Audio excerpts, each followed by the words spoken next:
jsi říkal, vejkodnicema? 59. Takhle před 4 minutama to nejžene. Ještě ne. No to jo, za 4 minuty jo. Jestli teda jedou aspoň 70. Počkej, já ještě jenom jednu větvičku tady upravím. Špatně. I to se může stát.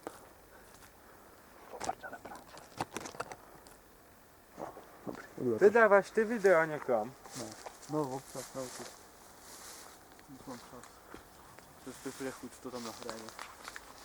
Mě nebaví u toho dělat ten popis. Vždycky je to vyplňování. Ok, ale nějaký objektiv. Jako na ty auta, ne? Podmínky se nějak extra nezmění. Ale jo, to 80. Gravo, to je tma, 320 na 6.3 při ISU 200. No ty pičo! Já si fotil auta. Já auta potom mám 400 rovnou. Víš co? Jo, ale nevím, na co jsem je fotil. To je jedno. Tak já špoho.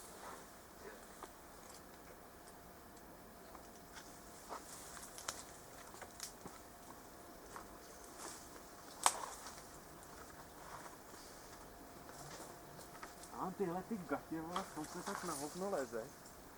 Divné, ještě není vidět nikde kous. To bude tím, že to stojí nehlídat. Někde mimo náš dohled.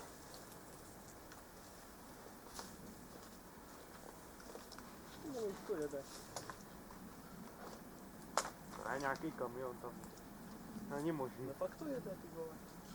No jo? A jde tady docela rychle.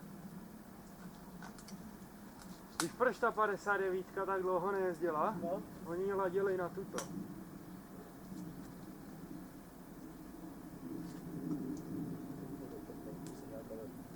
Rozměr zhoršilo. Ty vole ISO 400. Přijím však teď první krampka mezi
trpíš oblohu ještě?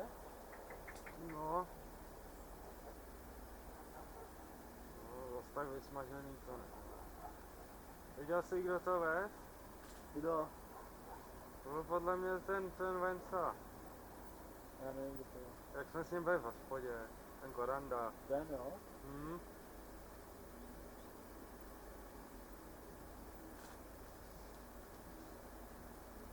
To podle mě byl on.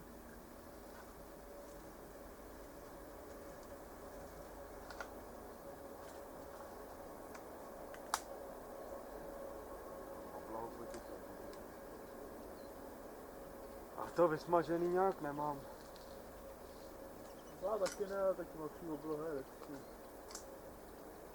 Pod smavy máš tam. Pěkně.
Tak jako aspoň, že nějaký světlo trochu bylo, no.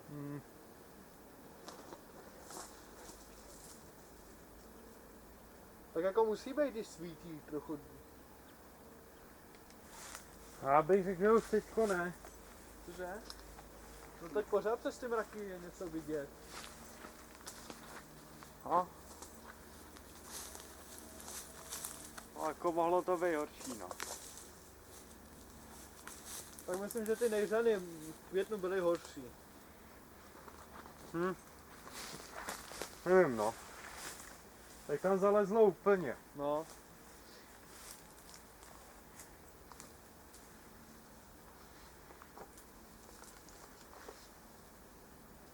Tak ty mašiny jsou aspoň čistý, to fotí taková 250 projekta. Ale kolikrát má Pavel ten Orient vyfocený? No, moc krát ne.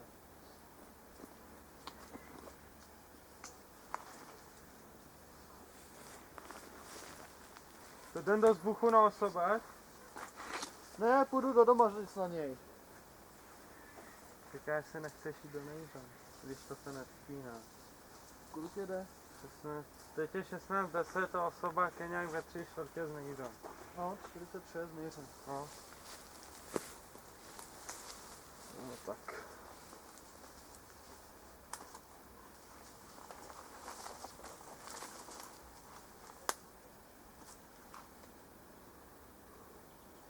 Chceš foťák podržet? Co děláš? Co? Co děláš?